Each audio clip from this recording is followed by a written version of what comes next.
Justru itulah kesesatannya beliau. Makanya beliau itu minta maaf kan, karena adanya perkataan pesta seks. Itu adalah perkataan yang tidak ada di dalam hadis, tidak ada di dalam Al-Quran. Itu hanya pemikiran dia sebagai manusia, menggambarkan kebahagiaannya dengan kalimat itu. Dia sudah minta maaf.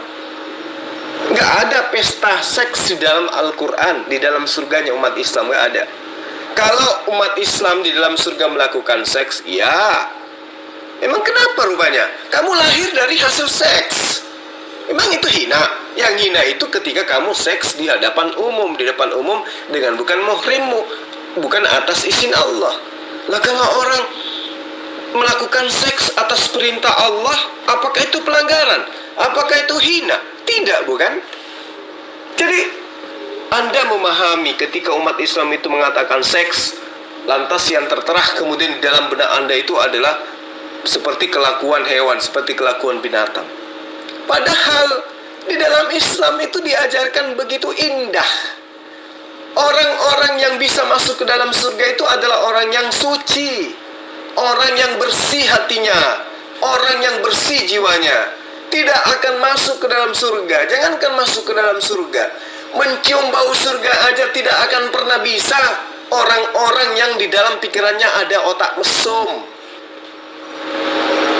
Orang yang masuk ke dalam surga itu adalah orang yang menjaga kelaminnya ketika dia hidup di muka bumi ini. Malu kepada Allah untuk melakukan hal-hal yang membuat dia itu dekat kepada zina, apalagi berbuat zina. Jadi jangan pernah Anda bayangkan orang-orang suci ini begitu masuk ke surga, melihat bidadari langsung melakukan hal yang tidak senonoh. Tidak. Orang yang masuk surga itu adalah orang yang betul-betul suci. Apakah Anda bisa melihat, membayangkan bagaimana orang suci kelakuannya, baik di hadapan Allah maupun baik ketika dia di hadapan orang banyak maupun ketika dia di hadapan Allah? Tentu mereka akan menjaga perilaku mereka. Allah menjanjikan, aku berikan kau bidadari 1000 misalnya, aku berikan kau ayam panggang 1 truk, aku berikan buah-buahan kau 5 kontainer, aku berikan kau ini, aku berikan kau ini, aku berikan kau itu. Apakah kemudian ketika betul-betul masuk surga, lantas kemudian dikasih ayam panggang 1 kontainer, lantas dimakan 1 kontainer? Enggak kan? Jadi yang Anda harus pahami di sini adalah asbabul wurud, asbabul nuzul daripada ayat yang menerangkan tentang surga. Kenapa ayat ini seperti itu adanya? Lihat, ayat ini turun di mana? Disampaikan kepada masyarakat yang kayak mana? Masyarakat pecinta seks bebas, masyarakat yang suka melakukan kawin mawin pada saat itu. Itulah yang diperintahkan oleh Rasulullah Muhammad SAW dan pertama kali mengatakan Al-Quran itu mengenai tentang janji Allah. Jika kamu menjaga kelaminmu, jika kamu meninggalkan perzinahan, maka Allah menjanjikan surga. Di surga kelak kamu akan diberikan bidadari sekian-sekian. Perawan terus dia. Akhirnya orang-orang Arab kala itu ketika mendengarkan firman Allah kepada mereka, mereka terpanggil untuk taat kepada apa yang diperintahkan oleh Rasulullah Muhammad SAW. Kemudian mereka meninggalkan persinahan, mereka meninggalkan kawin mawin, hidup dalam tatanan yang lebih baik. Karena kenapa? Menginginkan keridhaan Allah kelak masuk ke dalam surga. Itu yang harus Anda pahami. Bukan serta-merta, oh di surga Islam itu ada pesta seks. Oh, bukan kayak gitu. Orang beriman, orang yang kudus tidak gitu cara pikirnya. Meskipun disiapkan pelayan-pelayan berupa bidadari, itu yang Anda harus pahami, bahwa bidadari itu disebut sebagai pelayan, bukan hanya pelayan seks, tapi pelayan-pelayan bagaimana layaknya majikan. Ya kan jelas dikatakan di dalam Al-Quran, apa yang mereka inginkan itu yang mereka dapatkan di dalam surga. Apa yang mereka kehendaki itu yang diberikan oleh Allah dalam surga. Nah karena itulah kemudian ketika Allah menyiapkan bidadari terhadap orang beriman, maka bidadari itulah pelayan-pelayannya. Mau makan duren, bidadari itulah yang menyiapkan. Mau makan ini, bidadari itulah yang menyiapkan. Bukan hanya sekedar seks. Inilah cabulnya otak kalian ketika mendengarkan surga, oh selangkangan. Surga, oh selangkangan. Padahal tidak, orang beriman itu tidak seperti itu. Orang beriman itu jangankan menatap yang cabul-cabul, memikirkannya aja tidak. Orang beriman itu senantiasa menundukkan pandangannya terhadap hal yang tidak baik. Jadi jangan Anda berpikir ketika masuk surga, orang itu seketika langsung jadi garang. Yang ada dalam pikiran Anda itu adalah film bokep yang sering Anda tonton, yang pemainnya adalah orang-orang nggak dari kalangan kalian. Di surga Islam itu nggak kayak gitu. Bidadari boleh banyak bidadari, tapi orang-orang beriman punya istri. Jadi bidadari itu meskipun diberikan oleh Allah, dia hanya sebagai pelayan. Nah, kalaupun misalnya mereka digunakan sebagai pelaksana daripada upah dari perbuatannya di surga, siapa yang marah? Apakah mungkin istri itu murka? Tidak. Di kitabmu sendiri dikatakan, tidak ada lagi gertak gigi di dalam kerajaan Allah. Tidak ada lagi cemburu, tidak ada lagi sakit hati, tidak ada lagi dengki, iri, dan seterusnya. Dan wanita-wanita soleha yang masuk ke dalam surga, jangankan di surga, di dunia pun dia rela suaminya itu poligami, apalagi di surga. Konon di sana katanya bahagia, iya kan? Jadi tidak ada lagi duka, tidak ada lagi kebencian di sana. Jadi kalau Anda mau membahas tentang Islam, saran saya, pahami, kuasai, telaah, kritisi dengan baik, dengan ilmu Al-Quran itu. Jangan membabi buta kayak gini. Akhirnya Anda malu sendiri. Ternyata di kitab Anda jelas-jelas orang juga kawin mawin. Seperti apa yang diterangkan oleh Yesus dalam Matius itu. Iya kan? Nah, ini yang saya mau mencoba meluruskan pemahaman Anda yang salah tentang ajaran Yesus dan kekristenan. Anda bilang ajaran Yesus dan kekristenan bertentangan. Tidak boleh bertobat. Siapa bilang? Ya. Inti pengajaran Yesus itu adalah bertobatlah sebab kerajaan sorga sudah dekat. Ya, jadi bertobat supaya masuk kerajaan sorga. Tidak hanya sekedar mulut yang mengatakan bahwa saya tahu Yesus, saya ngerti Yesus, tapi tidak bertobat, tidak akan masuk surga. Sebagaimanapun juga di dalam percakapan Yesus dengan Nikodemus di dalam Yohanes pasal 3 tentang hal-hal surgawi, di situ Yesus mengatakan, Yohanes pasal 3 ayat yang ketiga dikatakan, aku berkata kepadamu hai Nikodemus. Nikodemus ini seorang Farisi, ya, seorang Farisi, seorang guru Israel, guru Yahudi. Aku berkata kepadamu, jika orang tidak dilahirkan kembali, ia tidak dapat melihat kerajaan surga. Ya, tidak dilahirkan kembali, tidak dapat melihat kerajaan surga. Ya, ini hal kerajaan surga, lahir kembali itu seperti apa? Tidak dimengerti oleh manusia. Nikodemus pun bertanya, loh bagaimana saya sudah tua, kok bisa harus lahir kembali, harus masuk kembali dalam rahim ibu gitu? Nah, Yesus bilang, Anda benar. Di sesi ini Anda benar, Yesus mengajarkan bertobat. Jadi Yesus tidak mengajarkan dosa waris. Anda benar.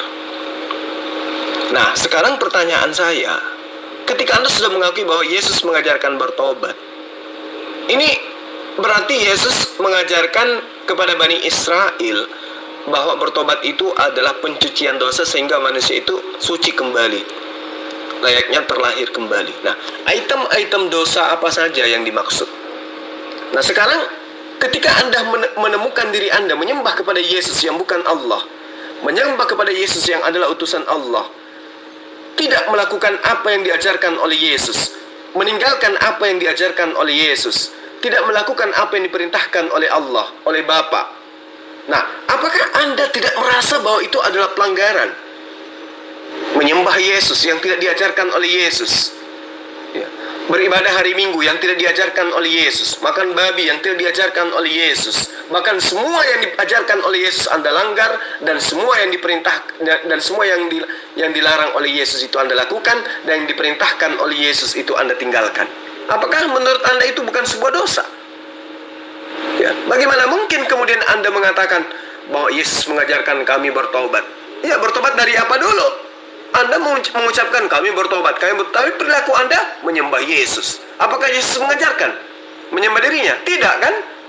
Nah, untuk itulah saya katakan, Anda boleh mengatakan Yesus itu mengajarkan bertobat, karena memang Yesus mengajarkan bertobat. Yesus tidak mengajarkan percaya kepada apa yang diajarkan oleh Paulus.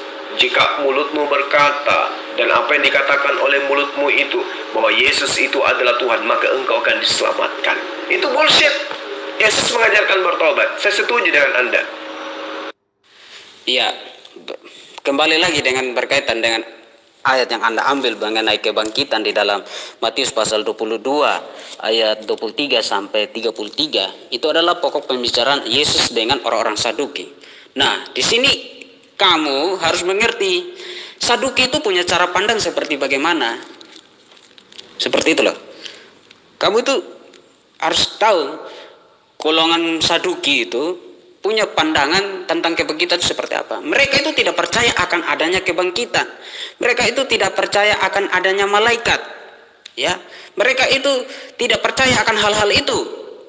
Makanya mereka nanya, kalau orang-orang yang kawinnya sampai 7 kali itu, kira-kira siapa yang menjadi istrinya di surga, suaminya di surga nanti? Karena mereka punya dasar bahwa kebangkitan itu tidak ada, tidak terjadi, kebangkitan daging itu tidak ada, seperti itu.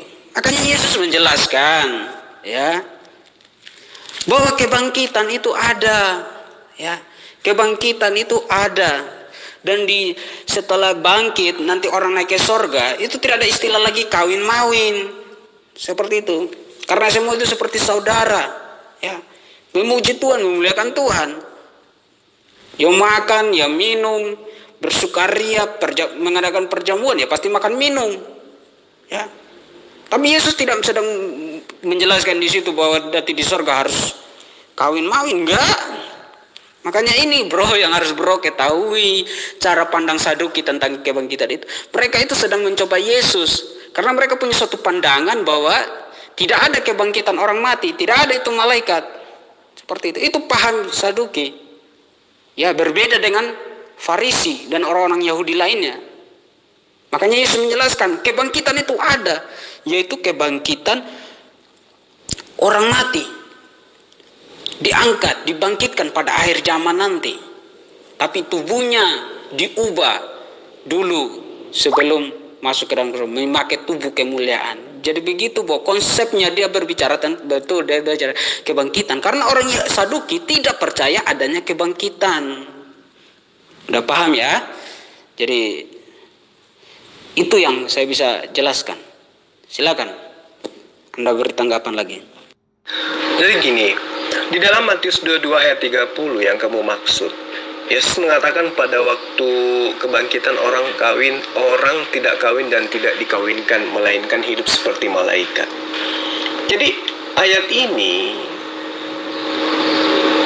itu ada oleh karena adanya usaha orang Yahudi yang menjebak Yesus, di mana alur ceritanya jelas. Pertama, Yesus membuat perumpamaan bahwa surga itu ibarat perjamuan kawin. Lantas Yahudi bertanya kepada Yesus. Pada hari itu datanglah kepada Yesus beberapa orang Saduki yang berpendapat bahwa tidak ada kebangkitan. Mereka bertanya kepada Yesus, "Guru, Musa mengatakan bahwa jika seorang mati dengan tiada meninggalkan anak, saudaranya harus kawin dengan istrinya itu dan membangkitkan keturunan bagi saudaranya itu. Tetapi di antara kami ada 7 orang bersaudara. Yang pertama kawin, tetapi kemudian mati. Dan karena ia tidak mempunyai keturunan, ia meninggalkan istrinya itu bagi saudaranya. Demikian juga yang kedua, dan yang ketiga sampai yang ketujuh. Dan akhirnya, ya, sesudah mereka semua perempuan itu mati. Nah, di ayat 28, siapakah di antara ketujuh orang itu yang menjadi suami perempuan itu pada hari kebangkitan? Sebab mereka semua telah memperistrikan dia. Lalu Yesus menjawab, di hari kebangkitan tidak ada kawin dan mengawinkan. Nah, tahukah saudara ini, di mana letak jebakan orang-orang Saduki pada saat itu? Jadi jebakannya itu di sekitar hari kebangkitan dan perkawinan sebelum masuk surga ataupun masuk nerakanya seseorang.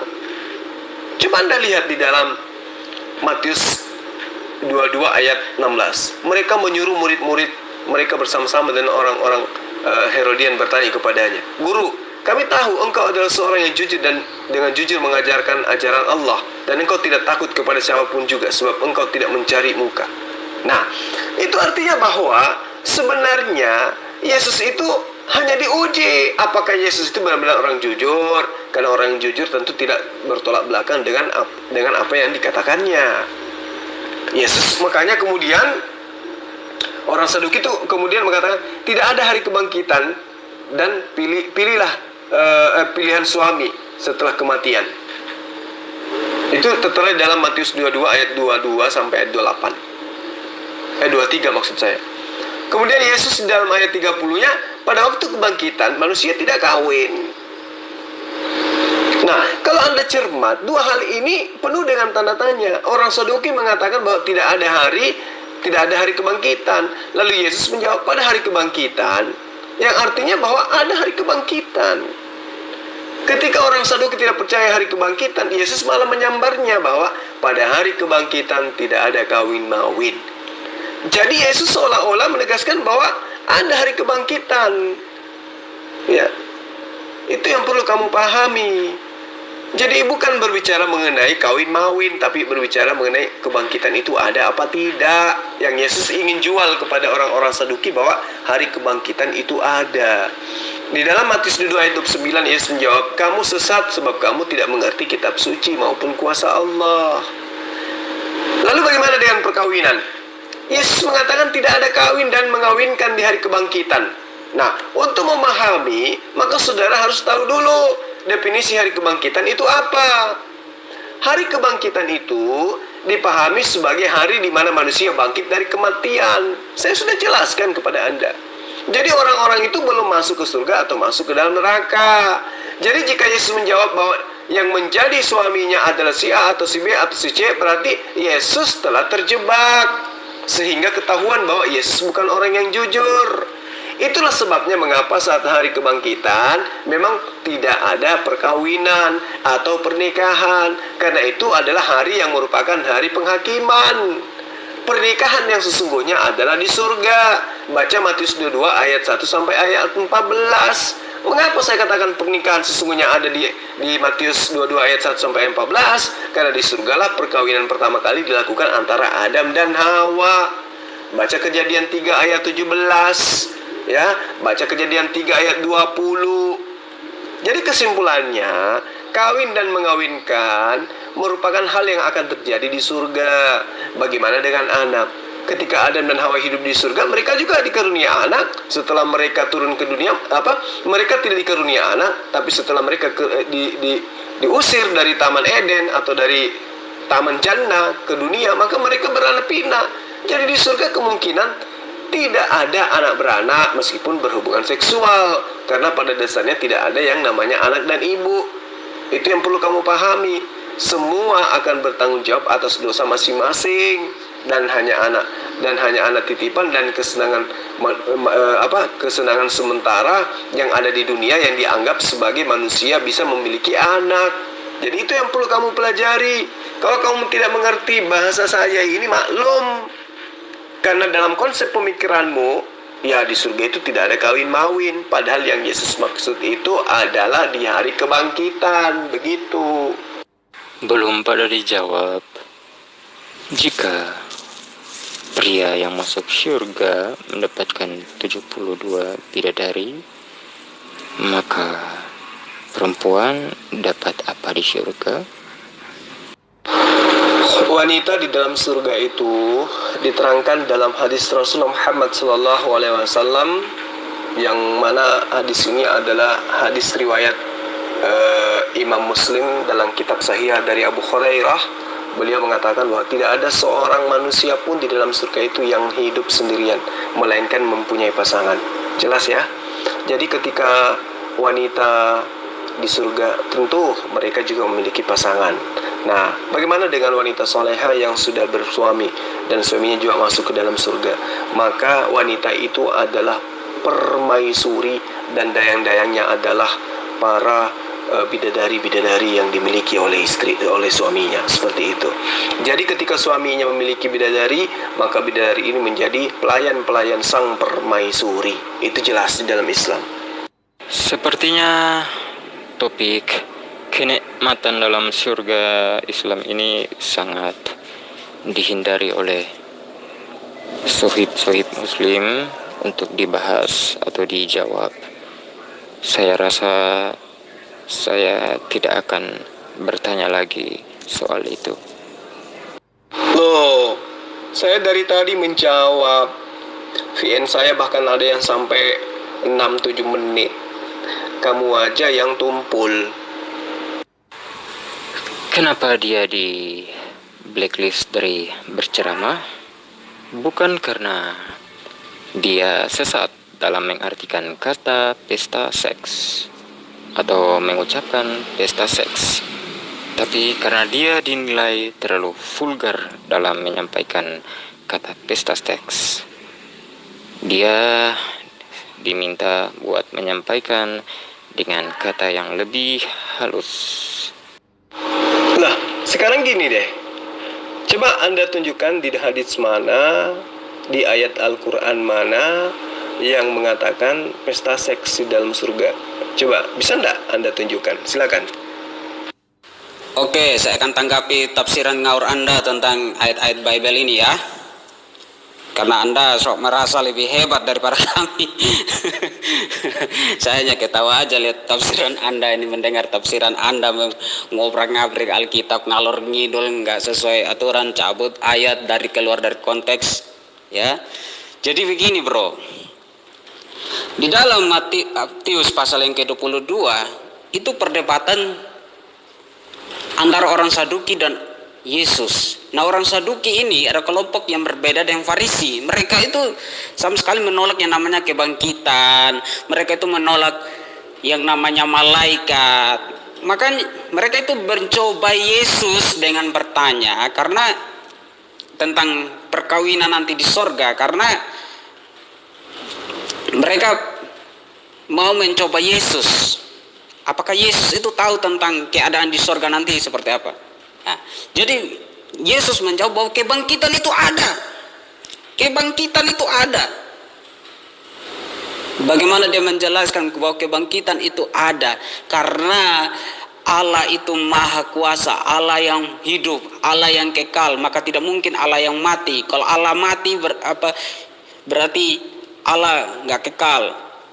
Maka ketika dia berkata Allah itu kebangkitan itu ada. Nah, itu situ Yesus sudah menjelaskan bahwa kebangkitan itu ada. Itu satu poin yang jelaskan. Yang kedua, mereka bertanya tentang ini hal yang berkaitan dengan perkawinan. Ketika di dunia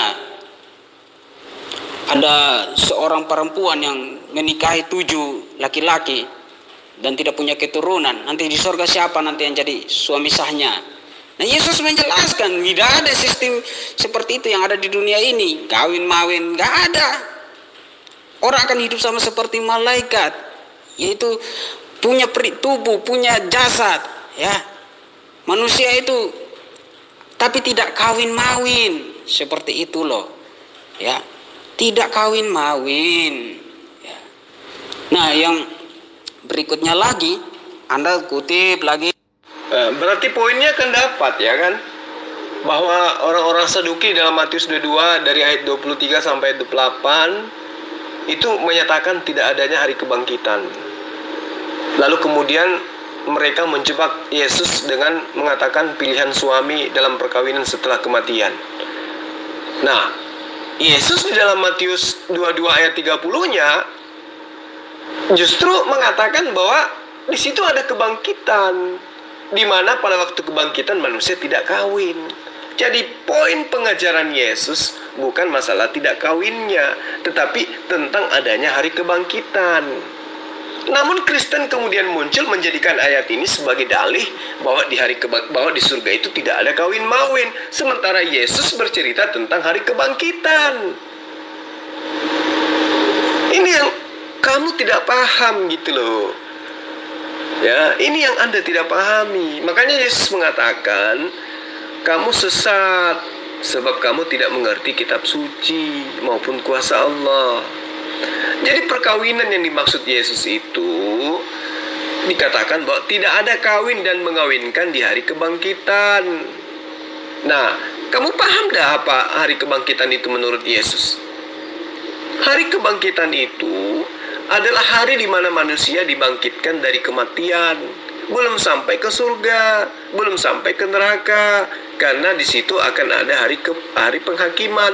Makanya Yesus disebut sebagai hakim. Karena sebelum masuk ke surga, sebelum masuk ke neraka, manusia dibangkitkan dulu. Nah, manusia ketika dibangkitkan dari kematian itulah disebut hari kebangkitan. Nah, pada hari kebangkitan itu, mana mungkin orang mau menikah? Lah orang sibuk mengamankan diri masing-masing, orang mau dihakimi antara surga apa neraka. Jadi wajar ketika Yesus mengatakan tidak ada kawin-mawin. Tapi kalau Anda ingin tahu tentang kawin mawin, baca pernikahan yang Yesus terangkan dalam surga yang tertera di dalam Matius 22 ayat 1 sampai ayat 14. Gitu loh. Jadi saya kasih kesimpulan kepada Anda. Di hari kebangkitan itu memang tidak ada kawin mawin. Karena di situ orang lagi disidang, lagi dihakimi, mana mungkin bisa kawin. Kemudian Yesus mengajarkan kawin mawin itu ada di dalam Matius 22 ayat 1 sampai ayat 14. Kenapa perkawinan itu ada di dalam surga? Karena di dalam surga itu jelas diterangkan oleh Yesus itu sendiri bahwa di dalam Matius 26, aku berkata kepadamu, mulai sekarang aku tidak akan minum lagi dari hasil pokok anggur ini sampai pada hari aku minumnya, yaitu hari yang baru bersama-sama dengan kamu dan kerajaan Bapakku. Artinya di dalam kerajaan Allah Yesus makan dan minum, ya, bahwa kamu akan makan dan minum semeja dengan aku di dalam kerjaanku, dan kamu akan duduk di atas tahta untuk menghakimi ke-12 suku Israel. Ini perkataan Yesus kepada Bani Israel. Berarti di surga Yesus ada makan dan minum. Di dalam Matius 8 ayat 11, aku berkata kepadamu, banyak orang akan datang dari timur dan barat dan duduk bersama-sama dengan Abraham, Ishak dan Yakub di dalam kerajaan surga untuk makan dan minum. Jadi ini jelas sekali indikasinya, ketika manusia itu makan dan minum berarti tubuhnya akan mengandung zat yang disebut dengan zat sperma. Karena Yesus dan manusia di surga itu memiliki jasad sempurna normal, maka otomatis kelaminnya juga ada. Tangannya ada untuk memegang, kakinya untuk berjalan, matanya untuk melihat, telinganya untuk mendengar, mulutnya untuk makan, lambungnya untuk memproses makanan, kelaminnya untuk melakukan senggama. Itu pasti, ya. Jadi pembenaran apapun yang Anda lakukan akan tertolak dengan pengajaran Yesus. Jika matamu menyesatkan engkau, cungkillah, karena lebih baik engkau masuk ke dalam kerajaan Allah dengan tidak bermata atau bermata satu daripada masuk ke dalam kerajaan surga dengan dua mata tetapi dicampakkan ke dalam neraka. Masuk ke dalam kerajaan Allah tapi dicampakkan ke dalam neraka. Gitu maksudnya. Artinya manusia itu bangkit dengan jasadnya. Karena manusia bangkit dengan jasadnya, maka tentu dia akan kawin mawin. Karena kesempurnaan manusia itu di situ. Sebagian daripada kesempurnaan itu yaitu manusia diciptakan dengan hasrat nafsu.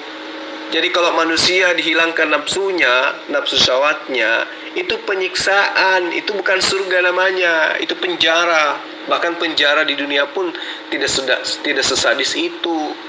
Yang tadinya manusia ada nafsu terhadap lawan jenisnya, begitu masuk surga dihilangkan nafsu itu bukan surga, itu penyiksaan, itu layaknya disebut neraka aja yang kayak gitu.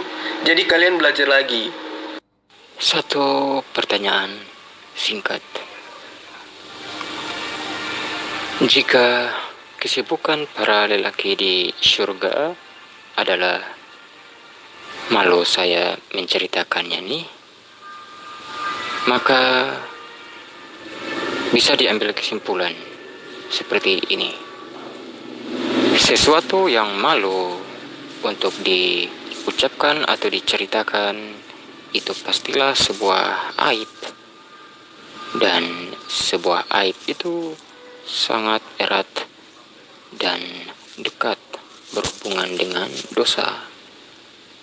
Jika kesibukan para lelaki di surga itu adalah sesuatu hal yang malu untuk diceritakan, Maka timbul pertanyaan, apakah di surga itu dan kesibukan para lelaki di surga itu adalah sebuah aib yang adalah dosa sehingga malu untuk diceritakan? Tidak ada umat Islam yang malu menceritakan tentang apa yang ada dalam surganya. Yang ada adalah Kristen yang malu menceritakan di surganya itu ada perang naga, ada pesundal-pesundal, ada gadis-gadis bodoh, ada Tuhan menikah sebagai mempelai wanita laki-laki. Ya toh? Kalian yang malu. Kalau kami Islam tidak. Bahkan dari tadi saya menjelaskan tentang apa yang terjadi di dalam surganya Islam. Nah, kata kesibukan, ya, bersundal di dalam surganya Islam itu Anda yang tambah-tambahin. Laki-laki disibukkan dengan berpesta seks, itu Anda yang nambahin. Atau setidaknya pemahaman Anda dari orang-orang yang tidak mengetahui Islam. Saya sudah membacakan tadi apa yang dilakukan umat Islam itu di dalam surga. Ya, orang-orang beriman mengerjakan amal soleh, maka mereka di dalam taman surga bergembira. Jadi tidak ada itu sibuk berpesta seks, tidak ada. Al-Quran 30 ayat 15, Al-Quran 43 ayat 71, diedarkan kepada mereka piring-piring dari emas dan piala-piala, dan di dalam surga itu terdapat segala apa yang diingini oleh hati dan sedap dipandang mata, dan kamu kekal di dalamnya. Quran surah 52 ayat 23, di dalam surga mereka saling memperebutkan piala gelas yang isinya tidak menimbulkan kata-kata yang tidak berfaedah, dan tiada pula perbuatan dosa di dalamnya. Udah jelas kok, tidak ada perbuatan dosa di dalam surga itu.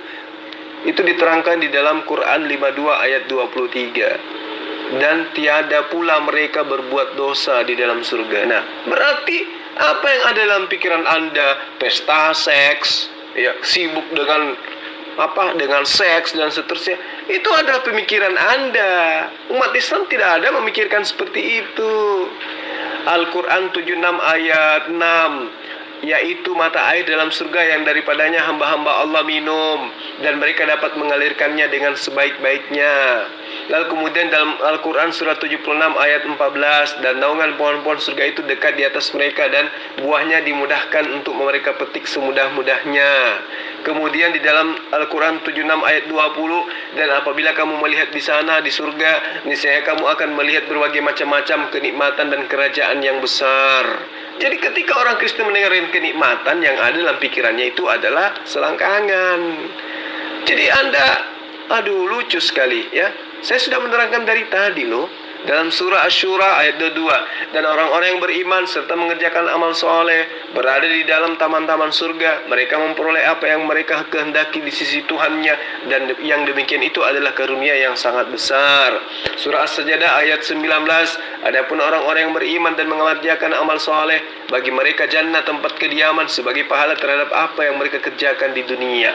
Surah Luqman ayat 8, sesungguhnya orang-orang yang beriman dan mengerjakan amal soleh, bagi mereka surga-surga yang penuh dengan kenikmatan. Adapun orang-orang yang beriman dan mengerjakan soleh, mereka berada di dalam taman-taman surga yang bergembira. Mereka dalam surga yang penuh dengan kenikmatan. Mereka dalam surga dengan bergembira. Mereka dalam surga menginginkan segala apa yang mereka inginkan. Itu membuat kalian iri dan cemburu. Karena dalam surga kalian diterangkan, di situ ada perang naga, ada mati lampu, ada wanita-wanita bodoh beli minyak di pasar karena lampu mereka, minyak pelita mereka sudah mau padam. Sengsaraan demi kesengsaraan dalam surga kalian itu. Yang ada cuma wanita-wanita pesundal. Tahu kan wanita pesundal? Bandingkan dengan bidadari-bidadari. Dari situ aja kita sudah jauh beda. Di surgamu hanya pesundal-pesundal, artinya perempuan-perempuan busuk ya, yang sudah dijamah banyak laki-laki. Sementara dalam surganya Islam itu ada wanita-wanita perawan, yaitu bidadari-bidadari. Dari itu aja sudah jauh beda. Jadi itu yang membuat sakit hati. Belum lagi perang naga.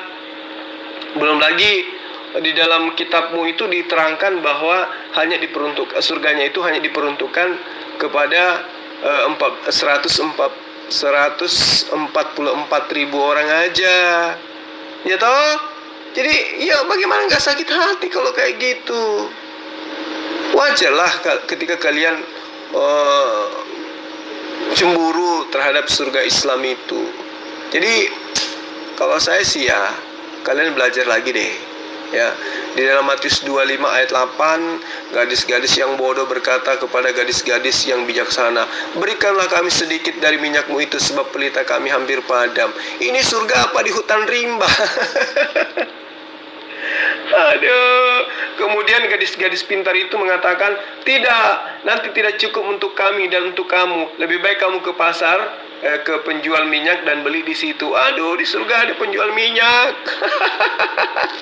Udah ya. Nanti semakin larut, aib agama kalian semakin terungkap. Jadi kita sudahi aja. Intinya di surganya Islam itu penuh dengan kenikmatan. Tapi kalau Anda mendengarkan kata kenikmatan, jangan larinya ke selangkangan. Ya, gitu ya. Saya akhiri. Semoga kalian semua mendapatkan hidayah dan tidak masuk ke dalam surga yang hanya ada penjual minyak, yang lampunya hampir mati dan ada perang naga. Tetapi Anda masuk ke dalam jannah, di mana jannah itu adalah tempat kenikmatan, penuh kebahagiaan, hidup kekal di dalamnya, bahagia selama-lamanya tanpa putus-putusnya. Tidak seperti di surgamu ada perang naga. Jangankan perang naga, perang antara Amerika dan Irak saja membuat orang sengsara, apalagi malaikat yang perang melawan naga besar. Aduh, itu sengsaranya minta ampun. Apalagi di sana hanya ada pesundal-pesundal, ada penjual minyak, kemudian pelita-pelita yang sudah hampir padam. Aduh, saya tidak bisa bayangkan. Mending di dunia aja deh daripada masuk ke dalam surga seperti itu. Itu mah bukan surga tapi neraka. Nah, mending Anda, saya doakan masuk surganya Islam, karena surganya Islam itu penuh dengan kenikmatan, tidak ada kesengsaraan, hanya bahagia, dan itu dialami oleh umat Islam selama-lamanya, hidup kekal dengan kebahagiaan tak berputus-putusnya. Seperti itu ya. Jadi saya akhiri dari saya, Zulkifli Imam Abbas. Salam satu Tuhan. Assalamualaikum warahmatullahi wabarakatuh.